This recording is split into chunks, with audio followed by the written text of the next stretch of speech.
तर आता ह्या थंबकेळच कोणचं ठेवायचा हा महत्वाचा विषय. ह्याला थंबकेळ ठेवायचं, ह्याला थंबकेळ ठेवायचं, ह्याला थंबकेळ ठेवायचं. आधी थंबकेळ कुठं ठेवायचं ते फायनल करायचं असते. थंबकेळ आता आपण हे फायनल केलं तर ह्याच्यावरची फणी अर्धी येतेच. हे थंबकेळ आपण फायनल केलं, ह्याला फायनल ठेवलं आपण, हे थंबकेळ झालं आपलं. ह्याला ब्रेक करायचं आपण.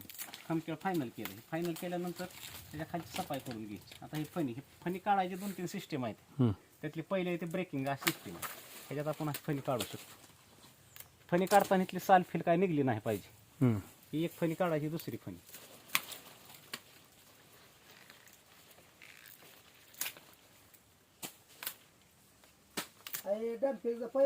थंबकेळाच्या वरच्या 2 फण्या काढायच्या.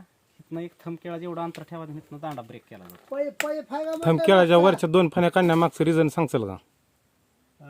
कसं राहतं, 2 फण्या ह्याच्या वरच्या काढायच्या. ह्याचं रिझन म्हणजे ह्याची लेंथ चांगली होती. ही फणी गोंडा फणीत धरली जाते. बर. गोंडा फणीत धरल्या जाण्यामुळे व्यापाऱ्यांचं वेस्टेज जास्त निघतं. वेस्टेज जास्त निघल्यामुळे ते आपल्या बाजाला म्हणतात वेस्टेज जास्त असल्यामुळे आपल्याला दर कमी देतात. आणि ह्या 2 फण्या काढलेल्या, हे 2 फण्या चांगल्या पोचल्या जाते.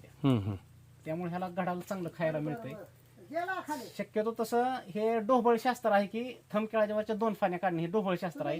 नियमाने झाडाच्या बुंद्याची साईज घेऊनच फण्या ठेवल्या जातात. सर्वसाधारण 9-10 फण्या असणं महत्वाचं आहे. एक्सपोर्ट क्वालिटीसाठी आपल्याला फक्त 9 फण्या महत्वाच्या आहेत. सगळ्या शास्त्रात, सगळ्या पुस्तकात जर आपण बघितलं तर 9 फण्या ठेवणे हे योग्य आहे. त्याचं पण आपल्या भागात एवढं काम क्वालिटीचं केलं जात नाही. त्या हिशोबाने आपण हे ढोबळ शास्त्र तुम्हाला सांगितलं, थंबकेळाच्या वरच्या 2 फण्या काढणे. कुठल्या घडाला बघू शकता तुम्ही, थंबकेळाच्या वरच्या 2 फण्या काढलेल्या गेलेल्या आहेत. बरोबर आहे. आणि हे पद्धतीने आपण टॅगिंग केलेलं आहे याला. बरोबर आहे. म्हणजे बुडक्याची साईज भागिले 4 त्याला फणी ठेवायची. समजा 35 इंचाचा बुडका असेल त्याला भागिले 4 करायचं, असं आहे ना. हे आहेत चोरलीचे शेतकरी अंगद पाटील, उत्कृष्ट मार्गदर्शक आहेत. केळीतला गाडा अभ्यास आहे त्यांचा.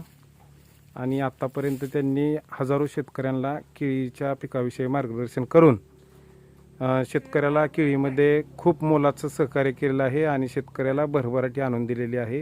यात त्यांचा सिंहाचा वाटा आहे.